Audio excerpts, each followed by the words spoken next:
बिस्मिल्लाहिर्रहमानिर्रहीम। अस्सलाम वालेकुम स्टूडेंट्स। आज की वीडियो में हम conceptual questions of chapter number 4 work and energy को डिस्कस करेंगे।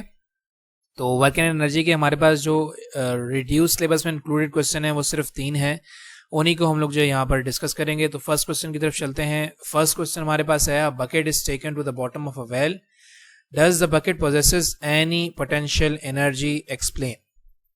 देखें बेटा, पहले तो हम लोग जो है वो पोटेंशियल एनर्जी के कॉन्सेप्ट को समझ लेते हैं।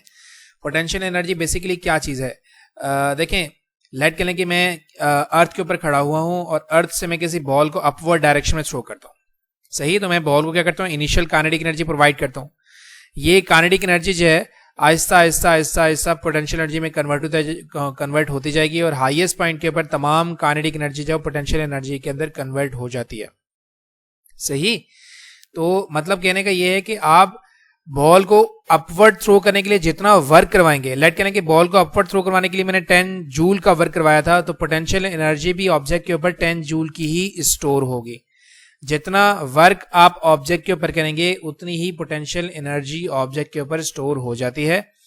इसी तरीके से अगर आप जो है वो इलास्टिक पोटेंशियल एनर्जी की बात करें तो आप स्प्रिंग को जितना स्ट्रेच करेंगे, उतना ही आपको वर्क करवाना पड़ेगा और उतनी ही उसके अंदर जो है वो potential elastic potential energy generate हो जाएगी। जितना आप वर्क करवाएंगे उसके अंदर उतनी ही इलास्टिक पोटेंशियल एनर्जी जनरेट हो जाएगी। मतलब एक सिस्टम के अंदर हम जितना वर्क करवाते हैं उतनी ही उसके अंदर क्या जनरेट हो जाएगी, पोटेंशियल एनर्जी जनरेट हो जाएगी। लेकिन पोटेंशियल एनर्जी होती है due to the position of the object with respect to a reference point.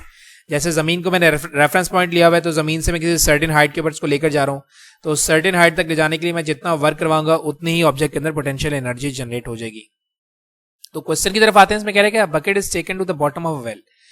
तो जब आप बकेट को बॉटम ऑफ वेल पर लेकर जाएंगे तो आपको वर्क तो करवाना पड़ेगा, जाहिर सी बात है, खुद ब खुद तो आपके पास बकेट जाएगी नहीं। तो आप यहाँ पर वर्क करवाएंगे with respect to reference level earth.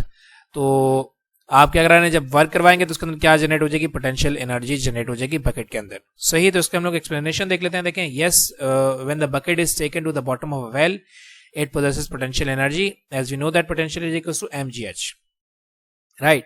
The potential energy of an object is defined as energy due to its position. It is position with respect to a reference point भी याद रखिएगा। आप किसी रेफरेंस पॉइंट से position की बात करते हैं कि जमीन से कितनी हाइट के ऊपर है या जमीन से कितनी डेप्थ के ऊपर है।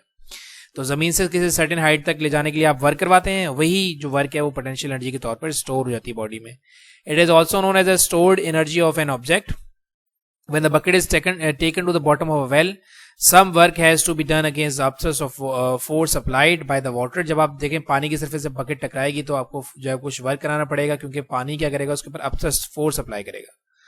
So this work will store as potential energy in the bucket. तो ये जो वर्क आप करवाएंगे ये बकेट के अंदर एज एन पोटेंशियल एनर्जी जो है वो स्टोर हो जाएगी। जैसे देखें, आपको ये नजर आ रहा है, जब ये वाटर के ऊपर जाके स्ट्राइक करेगी, आपकी बकेट जब वाटर के ऊपर जाके स्ट्राइक करेगी तो वाटर इसके ऊपर अपथ्रस्ट अप्लाई करते हैं अकॉर्डिंग टू आर्चिमेडेस प्रिंसिपल, राइट। तो इस जो है वो अपथ्रस्ट के अगेंस्ट आपको क्या करना पड़ेगा, थोड़ा सा वर्क करवाना पड़ेगा। तो जो क्योंकि ये पोजीशन में डाउन चली जाएगी, तो अगर आप वाटर की सरफेस को जो है रेफरेंस ले रहे हैं तो यहाँ से भी आप क्या करेंगे, इसके अंदर पोटेंशियल एनर्जी को जनरेट करवाएंगे। ये हो गया हमारे पास क्वेश्चन नंबर 1। नेक्स्ट क्वेश्चन के ऊपर चलते हैं। नेक्स्ट क्वेश्चन हमारे पास 6 क्वेश्चन जो है वो इंक्लूडेड है रिड्यूस सिलेबस के अंदर। तो ये कह रहा है कि does tension in a string do any work, क्या टेंशन इन अ स्ट्रिंग कोई काम करती है। तो देखें, जनरल सी बात है। ये डायग्राम देख लीजिएगा पहले। देखें, स्ट्रिंग के अंदर जो हम देखें वेट के हैंग करने की वजह से, देखें अगर वेट मेरे पास जो है वेट हैंग हुआ है, तो वेट के हैंग होने की वजह से रिएक्शन फोर्स जनरेट होती है स्ट्रिंग के अंदर, that is called the tension in string. वो कह रहा है कि क्या ये स्ट्रिंग कोई वर्क करती है। सही, तो देखें, लेट के मेरे पास एक बॉब है, ये बॉब की मेरे पास मीन पोजीशन है, ये बॉब की क्या है, मीन पोजीशन है। तो जब मैं इसको डिस्प्लेस करवाऊंगा तो ये जाएगा टुवर्ड्स राइट और टुवर्ड्स लेफ्ट, है ना, ऐसे ही है। तो डिस्प्लेसमेंट हो रही है या तो राइट डायरेक्शन में होगी या फिर कहाँ होगी, लेफ्ट डायरेक्शन में होगी। लेकिन देखें, आप टेंशन इन स्ट्रिंग की डायरेक्शन देख रहे हैं, जो एफ आपको नजर आ रहा है, बेसिकली ये टेंशन इन स्ट्रिंग है। अब अगर आप डिस्प्लेसमेंट और टेंशन इन स्ट्रिंग का एंगल निकालेंगे तो ये हमेशा देखें, यहाँ भी अगर मैं देखूं तो ये भी परपेंडिकुलर नजर आ रहा है मुझे, यहाँ से देखूं तो ये भी परपेंडिकुलर नजर आ रहा है, यहाँ से अगर आप देखेंगे तो ये भी आपको क्या नजर आएगा, परपेंडिकुलर ही नजर आएगा। तो अगर फोर्स और डिस्प्लेसमेंट के दरमियान एंगल जो है वो 90 डिग्री हो जाएगा तो वर्क डन क्या हो जाएगा, 0 हो जाएगा। तो इसी को हम लोग जो है वो एक्सप्लेन करते हैं। देखें, we know that work is only done when a body covers a displacement in the direction of force, right? Since the tension in the string is acting upwards and displacement is along the direction perpendicular to the force of tension in the string, therefore force and displacement are perpendicular to each other. That is work done equals to Fd cos of theta, and we know that angle between tension and displacement is 90 degree, so Fd cos of 90 degree, that will give us nil, zero work done, right. यानी कि tension and string किसी किस्म का work हमारे पास जो है वो generate नहीं करवा सकती। और इसके बाद हमारे पास जो है इसका थर्ड क्वेश्चन है, और ये हमारे पास जो है वो लास्ट क्वेश्चन है जो कि इंक्लूडेड है इस चैप्टर से। चैप्टर नंबर 4 को काफी रिड्यूस किया गया है।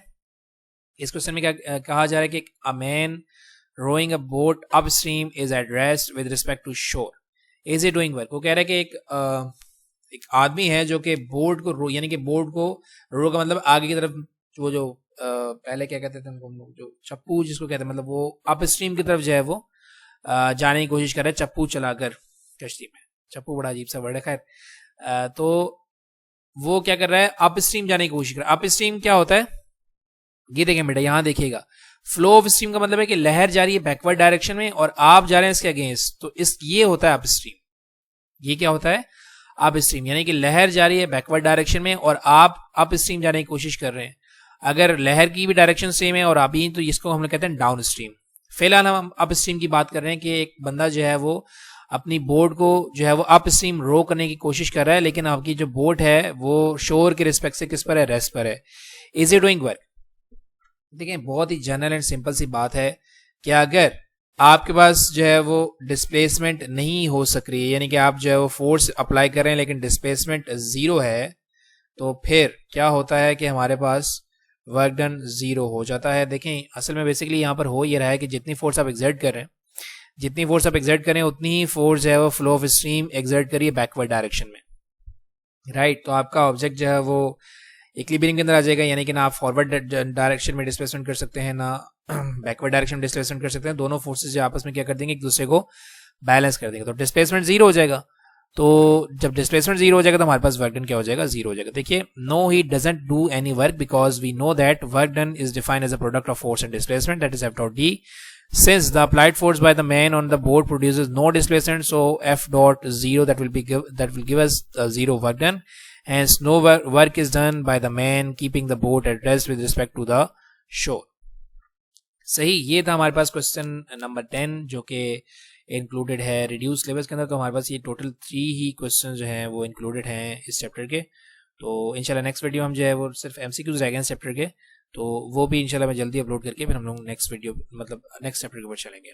अगर कोई कंफ्यूजन है बेटा इन क्वेश्चन से रिलेटेड या किसी भी टॉपिक से रिलेटेड, तो आप क्वेश्चन कर सकते हैं, मैं इंशाल्लाह उसका आंसर करने की कोशिश करूंगा। ठीक है, thank you very much and Allah Hafiz.